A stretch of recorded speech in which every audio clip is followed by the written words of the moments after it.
दोस्तों, हमारे किचन से जो प्याज के छिलके जो निकलते हैं उन्हें हम वेस्ट समझ के जो फेंक देते हैं डस्टबिन में, उनको बिल्कुल भी ना फेंकें।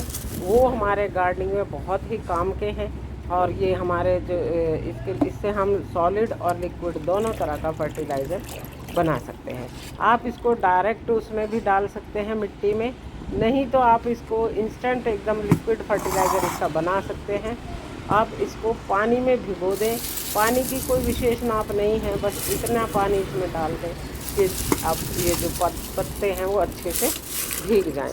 ये भीग के फूल जाएंगे, पानी को सोख लेंगे और धीरे धीरे इनके जो पोषक तत्व हैं वो पानी में घुल जाएंगे। तो ये हमारे पौधों का में जो है पोटेशियम और फास्फोरस की कमी को पूरा करते हैं। पौधे को जो पत्ते उसके अच्छे हो जाते हैं, साथ ही उसकी ग्रोथ को बहुत अच्छे से एनहेंस करते हैं, क्योंकि हमारे पौधे को भी हमारी तरह से ही जो है बहुत सारे न्यूट्रिशन की ज़रूरत पड़ती है, तरह तरह के। तो उसके लिए हमें कई तरह के जो फ्रूट्स हैं, वेजिटेबल्स हैं, उनके छिलकों से हम उसकी कमी को पूरा कर सकते हैं। तो ये बहुत ही अच्छा और हेल्पफुल फर्टिलाइज़र बनता है और आप देखते हैं कि बिल्कुल ही फ्री का फर्टिलाइज़र ये है आपके लिए। ये जो छिलके हैं हमारे लिए एक तरह से वेस्ट हैं, हमें इनको फेंकना है, लेकिन फेंकने की बजाय इनका सही इस्तेमाल हो जाता है। तो इसके दो फ़ायदे हो गए। एक तो आपका कचरा जो है, वेस्ट जो आप बाहर फेंक रहे हैं, पोल्यूशन फैला रहे हैं, वेस्ट मैनेजमेंट बहुत अच्छा हो गया और साथ ही आपको अपने पौधों के लिए खाद मिल जाती है। तो ये 72 घंटे तक मैंने भिगोए रखे हैं। 48 घंटे में आप इसको निकाल सकते हैं, 24 घंटे में भी आप कर सकते हैं, लेकिन उसके किस तरह के पौधों में आपको देना है ये उस पर डिपेंड करता है। अगर आपको सीडलिंग्स यानी जो पौध हम बनाते हैं उनमें देना है तो उसमें आप इसको 24 घंटे के बाद ही या रात भर सोख करके सुबह ही उसको निकाल सकते हैं।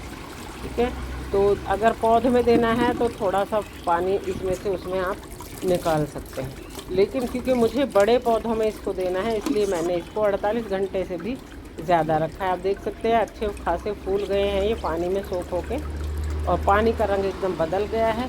और इनको मैं वापस से इसमें डाल देती हूँ। हम इनका भी दोबारा इस्तेमाल कर लेंगे क्योंकि बायोडिग्रेडेबल हैं। तो मुझे क्योंकि ये स्प्रे नहीं करना है इसलिए मैंने इस मोटी छलनी में से ही इसको छान लिया है। अब इसको हमें डायरेक्ट नहीं डालना है क्योंकि इसमें बहुत ज़्यादा ये तेज़ खाद बन गई है, न्यूट्रिशन बहुत है। तो जितनी खाद है उसका 3 गुना हम इसमें पानी मिला लेंगे। अब जो ये हमारी खाद है ये फास्फोरस और पोटेशियम रिच खाद बन गई है। ये हमारे पौधे की ग्रोथ को बहुत अच्छे से एनहेंस करके आप देख सकते हैं कितना एकदम कलर इसका बदल गया और प्याज की स्मेल भी इसमें आ रही है।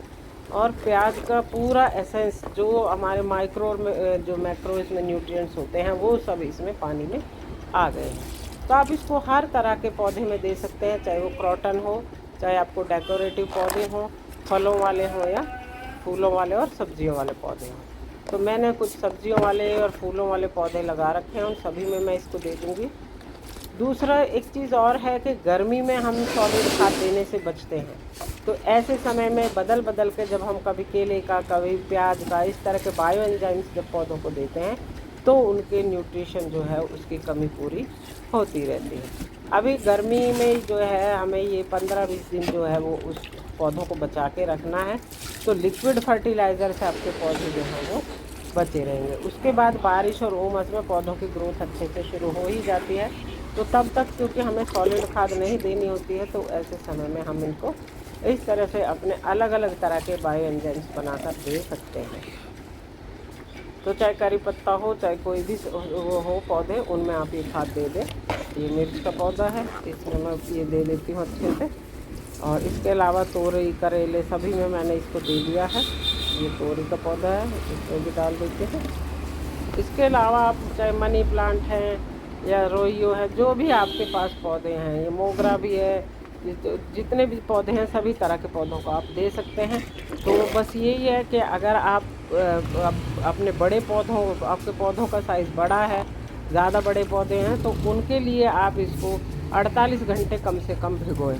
और अगर आपके थोड़े छोटे पौधे हैं, नाजुक से पौधे हैं, और या फिर आपके सीडलिंग्स हैं, पौध हैं, तो उनके लिए आप जो है वो रात भर भिगो लें और उसको निकाल के पानी को, उसके बाद उसको इस्तेमाल कर लें। और जो प्याज बची है आप उसको डायरेक्ट मिट्टी में दबा सकते हैं, पौधों के साथ भी दबा सकते हैं।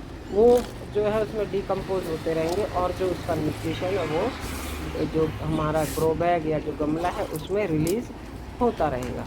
तो इस तरह से आप इंस्टेंट खाद भी बना सकते हैं, डायरेक्ट खाद दे सकते हैं। ठीक है, इसके बाद ये जो पत्ते बचे हैं इनको भी आप दोबारा से यूज़ कर सकते हैं। एक बार और इसको हम डाइल्यूट कर लेंगे, इसको फिर से 48 घंटे के लिए मैं डाल दूँगी और उसके बाद इसको हम कंपोस्ट बिन में डाल देंगे इन पत्तों को या फिर छिलकों को, या फिर हम इनको किसी मिट्टी में गमले के इसमें दबा देंगे और ये खाद बन जाएगी। तो इस तरह से प्याज के छिलकों का सही इस्तेमाल हो जाएगा। अगर आप इसका अच्छे से सही तरीके से इस्तेमाल करते हैं, भिगो के डाइल्यूट करके पानी को जब इस्तेमाल करते हैं तो इसका पौधों के ऊपर किसी भी प्रकार का कोई साइड इफ़ेक्ट नहीं होता। आप इसको स्प्रे भी कर सकते हैं, डायरेक्ट भी दे सकते हैं।